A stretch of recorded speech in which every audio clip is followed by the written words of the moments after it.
नमोस्तु। जयन्ति यस्या वदतुपि भारती विभूतियस्तीर्थ शिवाय धात्रे सुगताय विष्णुवे जनाय तस्मै सकलात्मने नमः। देवादिदेव गज्जराज श्री शीतलनाथ भगवान की जय। देवादिक महावीर भगवान की जय। गोमटेश्वर बाहुबली भगवान की जय। कदरवतेज भगवान की जय। जिनको द्वादासंग मई जनवाणी माता की जय। कुंभ कुंदाचार्य भगवान की जय। चार चक्रवर्ती आचार्य श्री शांत सागर जी महाराज की जय। तत्ती पट्टाधीश आचार्य श्रोमणी गुरु श्री धर्म सागर जी महाराज की जय। मम शिक्षा गुरु ज्ञान श्रोमणी आचार्य श्री सागर जी महाराज की जय। तीन कमलाओं करुण महाराज की जय। बोले परम पूज्य गुरु महाराज की समस्त मुनि संघ की। नीतिकारों ने एक दोहा कहा है, जननी जने तो ऐसा जन, जननी जने तो ऐसा जन के दाता के सूर, नहीं तो रही बांझड़ी मती गमाजे नूर। बचपन में सुना था कि माता ऐसे पुत्र को जन्म दे, या तो वो दानी हो या सूरवीर हो, कायर नहीं हो।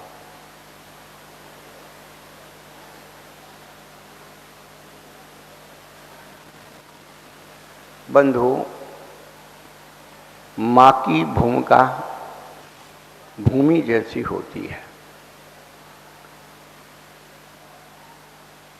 पिता की भूमिका बीज के जैसी होती है। भूमि यदि शुद्ध नहीं है, कितना ही अच्छा बीज डाल दो, अच्छा वृक्ष नहीं उग सकता। किसान सबसे ज्यादा सुरक्षा यदि करता है तो भूमि की करता है। सबसे ज्यादा मेहनत उस भूमि के पीछे करना पड़ती है। बीज एक बार बोया जाता है, लेकिन जमीन को 2 बार 3 बार वो सफाई करता है, खरपतवार हटाता है।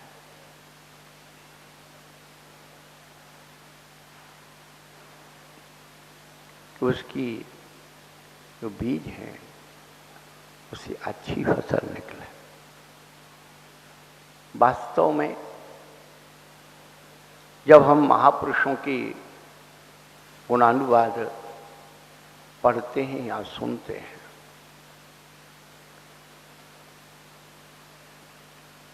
तो बड़े विचित्र विचित्र मिलते हैं। पंडित जवाहरलाल नेहरू से किसी ने पूछा, पंडित जवाहरलाल नेहरू से किसी ने पूछा, तुम्हारा सबसे ज्यादा समय कहाँ निकला? उन्होंने कहा, किसी पुरुष की पत्नी के हाथों में।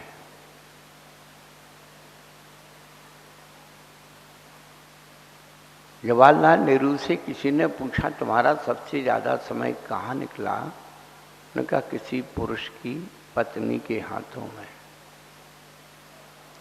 लोग समझ रहे होंगे।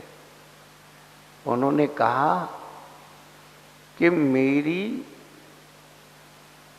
मेरे पिता की जो पत्नी थी, यानी मेरी मां, उसके हाथों में सबसे ज्यादा जीवन मिला। कहने का ढंग बदला है।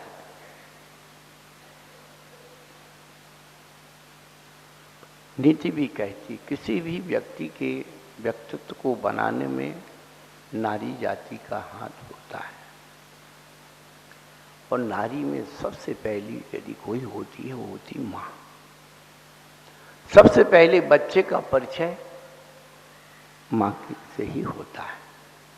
वो बात अलग है कि आजकल सब व्यवस्थाएं अस्त व्यस्त हो गई, लेकिन एक तरफ अच्छी वस्त्र आभूषण सब कुछ रख दो, दौलत रख दो, संपदा रख दो, और एक तरफ उसका अपना बेटा रख दो।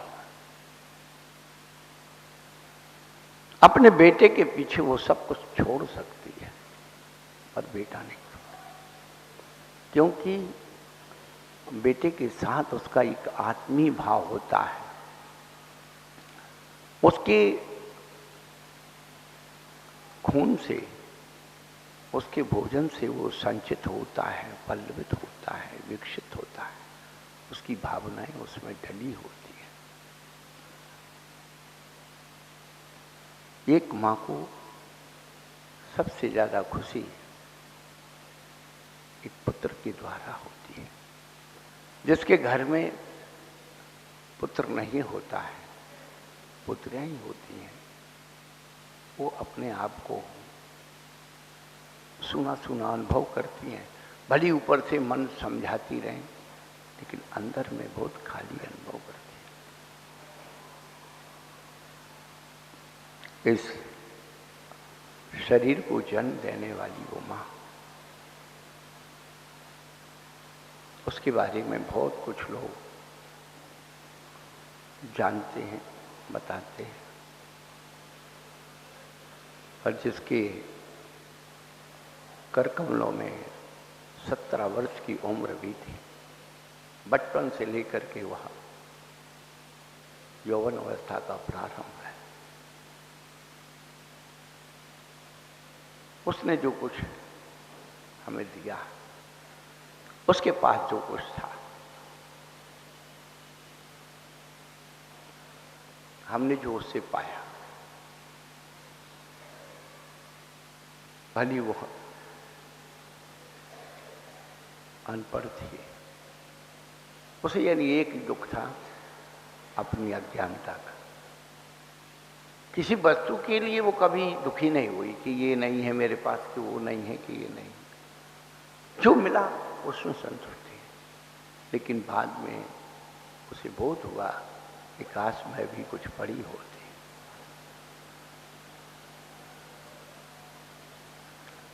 जब वैराग्य का समय आया, मैं अपने परिणामों से संघर्ष कर रहा था, अब वह अपने पुत्र को पाने के लिए संघर्ष कर रहे थे। आखिरी जीत उस वैरागी की हुई है। वो अंतिम क्षण के शब्द, बेटा तूने मेरी आंचल का दूध पिया है,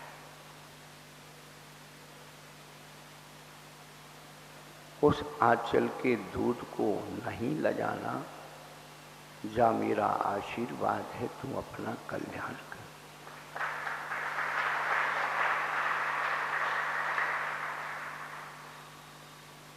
बंधु, कह दाता के सूर होता है जो बलशाली होता है, हर परिस्थितियों का मुकाबला करने वाला होता है। जब कभी कोई प्रसंग आता है, चैलेंज आता है, और यही उस शक्ति को चैलेंज किया जाता है कि किसकी मां ने दूध पिया है, किसने अपनी मां का दूध पिया है, ऐसा करने से रोक ले।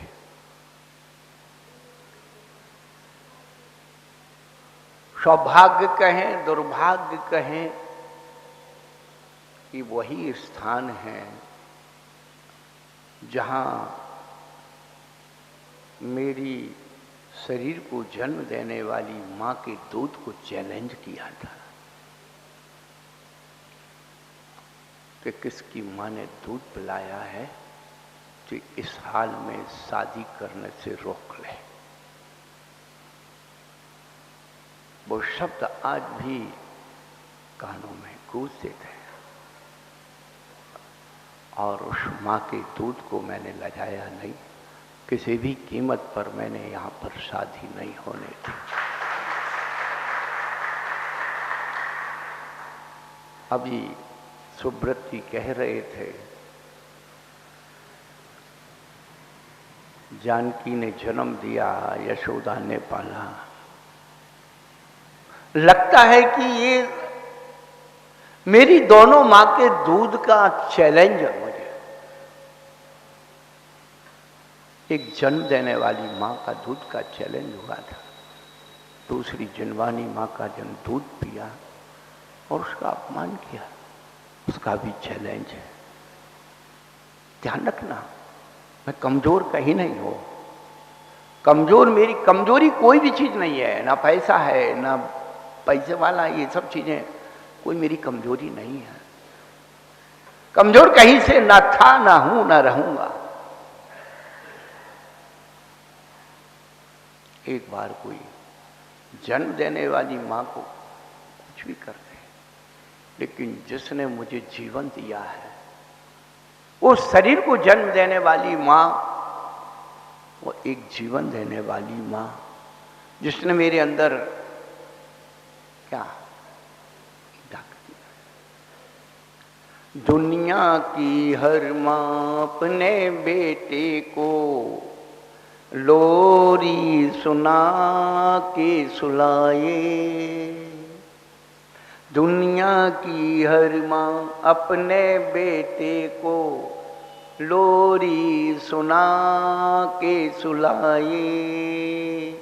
ये वो है जिनवाणी मां जो लोरी सुना के जगाए, लोरी सुना के जगाए। मैं अपनी जिनवानी मां का जागृत पुत्र हूं, कायर नहीं हूं। आज इतने बड़े बड़े संत जिनवानी के खिलाफ बोलते हैं, उनका दोष नहीं है, मैं आपको बोल रहा हूं। आज के बच्चे अपने माँ बाप को रोटी खिलाने को तैयार नहीं है, अपने पास रखने को तैयार नहीं है, उनकी दवा दारू करने को तैयार नहीं है। हम संसार की उस विसंगति को देख रहे हैं। केवल एक वासनाओं का प्रभाव, ये आपकी संसारी जीवों में हो रहा है। वासनाओं की, विषय कसाई की आसक्ति से आप अपने माता पिता का अपमान कर रहे हैं। और हम साधु समुदाय ख्याति लाभ पूजा की आसक्ति, ये विषय कसाई से भी बड़ी आसक्ति है, जिसके कारण हम अपनी जिनवानी का और गुरुवाणी का अपमान कर रहे, अनादर कर रहे। ये ध्यान रखना, मेरा अनादर कोई कर नहीं सकता, मेरा अनादर कोई नहीं कर सकता। वो करे भी तो मुझे स्वीकार है, लेकिन ध्यान रखना,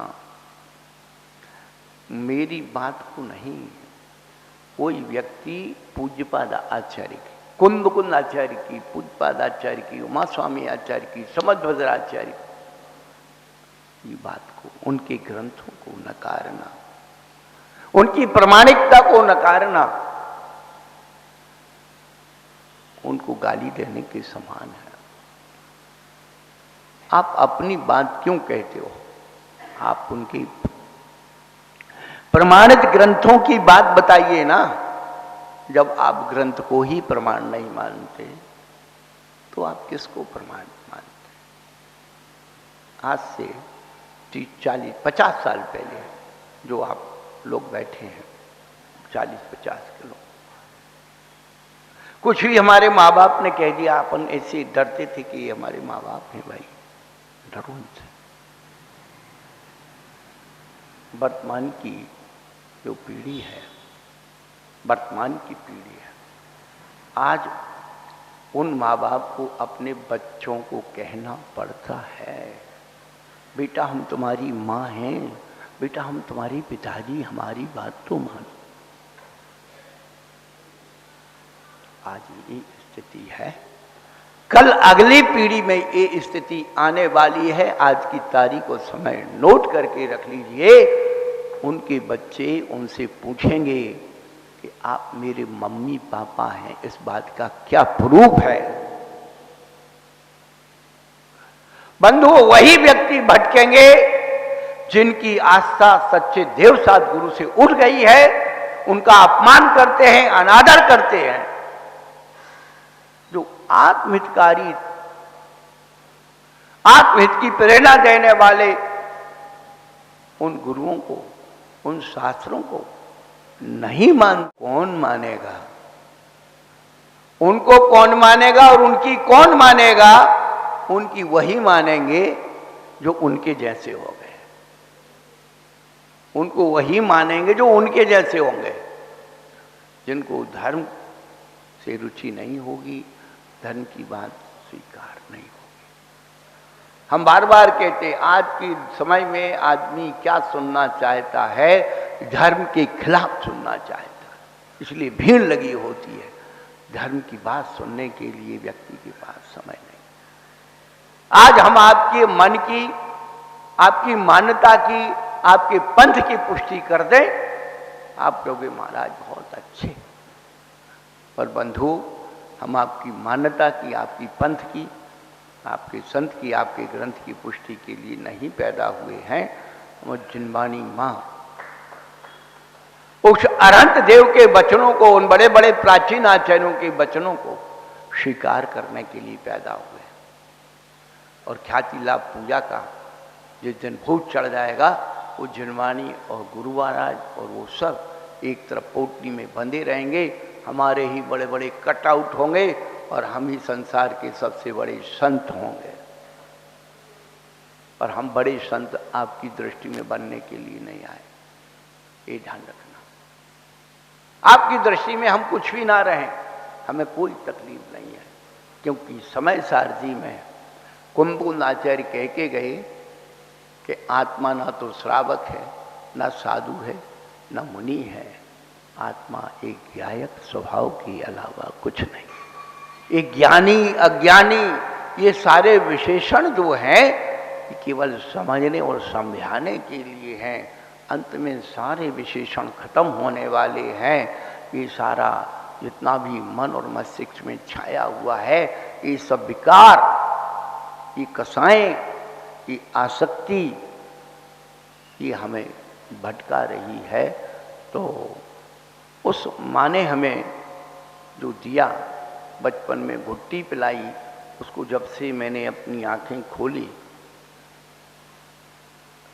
और लगभग 3-4 वर्ष की उम्र से उसको हमने जो विशेष बात देखी, हमेशा परोपकार की भावना, करुणा की भावना। उसमें स्त्री जाति की जो बीमारियां होती हैं उसके उपचार करने की उसके पास विधि थी।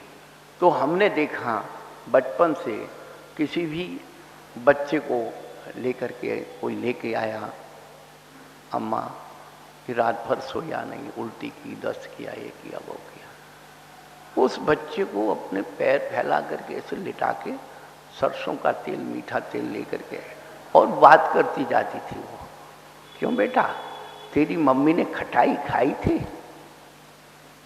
तेरी मम्मी ने ये खाया था।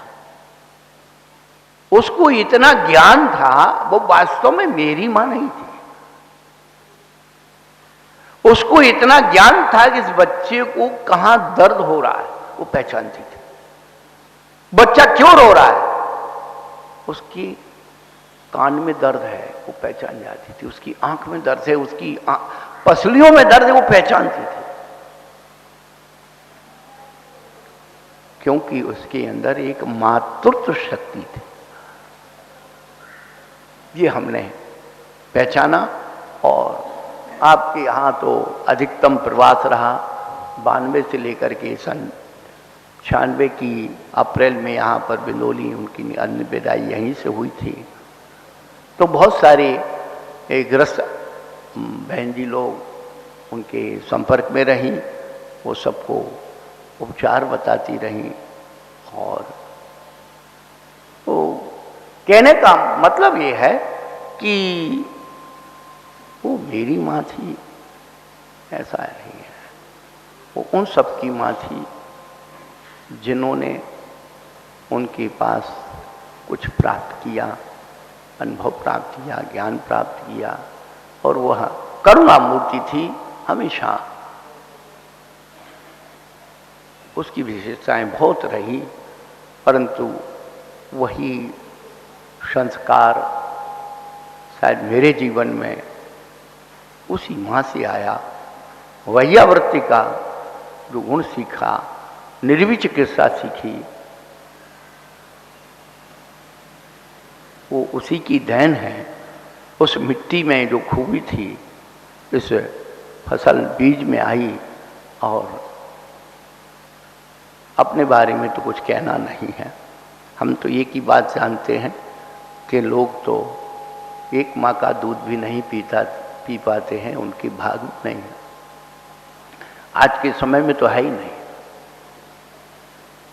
और मैंने तो अपनी माँ का दूध, लोग तो 1 साल तक पीते हैं, मैंने 5 साल तक पिया है। मेरे बाद भी एक भाई और एक बहन हुई तो मैं उनको ढक्का दे के हटा देता था, अपनी माँ का दूध पीता था। गाय थी, गाय का दूध भी कैसे पीता था? लोटे में लेके नहीं, गिलास में लेके नहीं, डायरेक्ट मुंह में उसका थन लगा के पी लेता। तो जिनवानी माँ का दूध पिया है, गाय माँ का दूध पिया है और खुद की माँ का दूध पिया है, और जिसने 3-3 माँ का दूध पिया हो उससे पंगा कभी लेना मत। जब महावीर भगवान की शिक्षा वह शेरनी का दूध है, शिक्षा वह शेरनी का दूध है, जो पी लेता है वो दहाड़ता है, नमियाता नहीं है।